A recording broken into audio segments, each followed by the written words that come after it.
अथांग, अद्भुत, अफाट, विश्वातील अगणित चमत्कार म्हणजेच विश्वसंचार या खास कार्यक्रमात मी गौरी सारंग करते तुम्हा सगळ्यांचं स्वागत।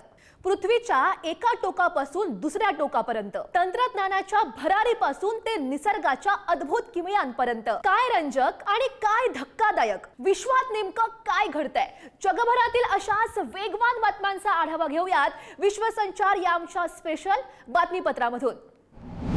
विज्ञान की चमत्कार, समुद्राच्या तळाशी खांब रोवणं जिथे अशक्य होतं तिथं चीननं पाण्यावर तरंगणारी जगातली सगळ्यात मोठी पवनचक्की उभारून अशक्य ते शक्य करून दाखवलंय। जाणून घ्या या महाकाय 3 ग्रॉजेस पायलट बद्दल। चीनमधील चायना 3 ग्रॉजेस कॉर्पोरेशननं दक्षिण चीनच्या समुद्रात जगातील सगळ्यात मोठ्या सिंगल युनिट तरंगत्या पवनचक्कीची यशस्वी उभारणी केली आहे। 3 ग्रॉजेस पायलट नावाचं हे 16 मेगावॉट क्षमतेचं युनिट ग्वांगडोंग प्रांतातील यांगजियांग जवळच्या अतिशय खोल समुद्रात स्थापित करण्यात आलंय, जिथे पारंपरिक पद्धतीनं समुद्राच्या तळाशी खांब रोवून पवनचक्की उभारणं अशक्य होतं। 3 मे रोजी कंपनीनं या मोहिमेची अधिकृत माहिती दिली। या महाकाय पवनचक्कीचा रोटर 827 फूट व्यासाचा असून तिचं टोक समुद्राच्या पाण्यापासून 886 फूट उंचीवर जातं। खोल समुद्रातील अत्यंत प्रतिकूल हवामानाचा सामना करण्यासाठी या प्लॅटफॉर्मची विशेष रचना करण्यात आली आहे। समुद्रात उठणाऱ्या 66 फुटांपेक्षा उंच लाटा आणि ताशी 164 मैल वेगानं वाहणारे वारे म्हणजेच कॅटेगरी 5च्या अत्यंत विनाशकारी चक्रीवादळातही हा प्लॅटफॉर्म सुरक्षितपणे टिकून राहू शकतो। याला स्थिर ठेवण्यासाठी अत्याधुनिक मुरिंग सिस्टम, सक्शन अँकर्स, मजबूत पॉलिस्टर दोऱ्या आणि डिजिटल मॉनिटरिंग सिस्टीमचा वापर करण्यात आलाय। हे तरंगते तंत्रज्ञान अतिशय खोल समुद्रात एका महाकाय प्लॅटफॉर्मवर साखळ्यांच्या सहाय्यानं स्थिर केले जाते, ज्यामुळे आता महासागरातील मोठ्या क्षेत्राचा वापर पवन ऊर्जेसाठी करणं शक्य झालंय। 10,000, 20,000 की 1 लाख, पण आज आम्ही तुम्हाला अशा एका हॉटेल रूम बद्दल सांगणार आहोत जिथं फक्त एका रात्रीचं भाडं ऐकून तुम्हीही थक्क व्हाल। यात एका रात्रीच्या भाड्यात तुम्ही तब्बल 10 वेळा मालदीवची ट्रिप सहज करू शकता। होय, जगातली सर्वात महागडी हॉटेल रूम आता जगात चर्चेचा विषय ठरते। तर कुठे आहे हे हॉटेल आणि काय आहेत या रूमची वैशिष्ट्य पाहूयात। एका रात्रीचं हॉटेलचं भाडं किती असू शकतं? 10,000, 50,000 की 1 लाख? पण दुबई मधल्या एका आलिशान हॉटेलची रूम ऐकून तुम्ही थक्क व्हाल। अटलांटिस द रॉयल मधील रॉयल मॅन्शन सूट ही जगातील सर्वात महागड्या हॉटेल रूम्स पैकी एक मानली जाते। या सूटचं एका रात्रीचं भाडं आहे तब्बल $1 लाख, म्हणजेच जवळपास 95 लाख रुपये। ही सूट 2 मजल्यांवर पसरलेली असून त्यात 4 बेडरूम्स, खासगी इन्फिनिटी पूल, गेम एरिया, ऑफिस आणि समुद्राकडे दिसणारी भव्य टेरेस आहे। इतकंच नाही तर पाहुण्यांसाठी 24 तास पर्सनल बटलर आणि VIP प्रायव्हेट एंट्रीची सुविधा दिली जाते। म्हणजे एका रात्रीच्या खर्चात तुम्ही अनेक देशांची सफर करू शकता किंवा 10 वेळा मालदीव ट्रिप सुद्धा करून येऊ शकता। लक्झरीची ही दुनिया सध्या सोशल मीडियावर जोरदार चर्चेमध्ये आहे। काच नसलेला आरसा ऐकूनच थोडं आश्चर्यकारक वाटतंय ना, पण हे अगदी खरं आहे। केरळच्या एका छोट्याशा गावात 500 वर्षांपासून अशी एक किमया साधली जाते जिथं काचेचा एकही तुकडा न वापरता हुबेहूब अगदी अस्सल प्रतिबिंब दाखवणारा धातूचा आरसा तयार केला जातोय। जगभरात भारताची मान उंचावणाऱ्या या अनोख्या अराणमुल्ला कन्हाडीबद्दल सविस्तर जाणून घेऊयात।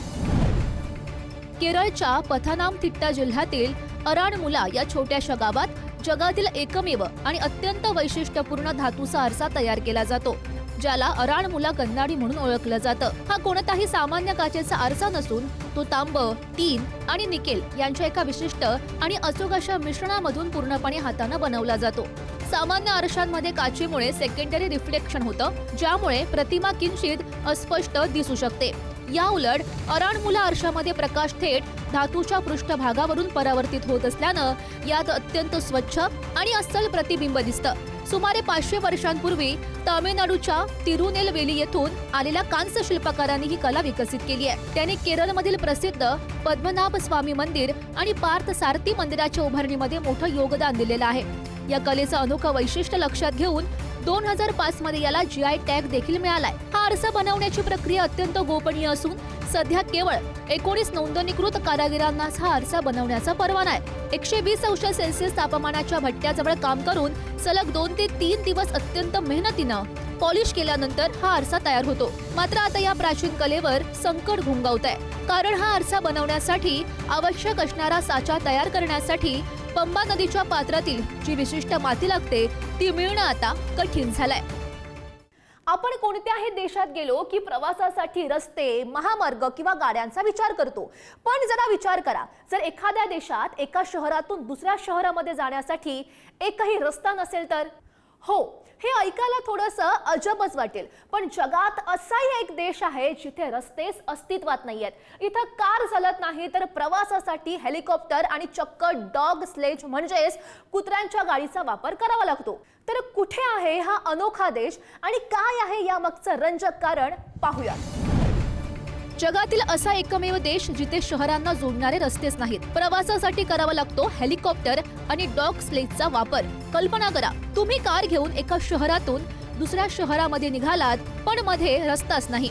होय, जगात एक अशी जागा आहे जिथे शहरांना जोडणारे हायवेज नाहीयेत. ही जागा म्हणजे ग्रीनलँड. येथील 80% भूभाग जाड बर्फानं झाकलेला आहे. उंच हिमनद्या, खोल दर्या आणि कडाक्याची थंडी यामुळे येथे मोठे रस्ते बांधणं जवळपास अशक्य मानलं जातं. मग लोक प्रवास कसा करतात? कार नाही तर हेलिकॉप्टर, छोटी विमानं, बोटी आणि अगदी कुत्र्यांनी ओढली जाणारी डॉग स्लेज. हिवाळ्यामध्ये बर्फ सर्वत्र पसरल्यानंतर स्नो मोबाईल हेच लोकांचं मुख्य वाहन बनतं. विशेष म्हणजे आजही अनेक ठिकाणी पारंपरिक श्वानगाड्या वापरल्या जातात. जगभरात रस्त्यांचं जाळं वाढत असताना ग्रीनलँड मात्र निसर्गाच्या नियमांनुसार जगणारा एक वेगळाच प्रदेश ठरतो. तर जगाच्या पाठीवर घडणारी एखादी अशी घटना तुमचं आमचं आयुष्य कशा प्रकारे बदलू शकते हेच आपण आजच्या विश्वसंचारमध्ये अनुभवलंय. तर आजच्या भागात इथेच थांबते. पुन्हा भेटूयात नव्या घडामोडींसह विश्वसंचारमध्ये, कारण जग कधीही थांबत नाही.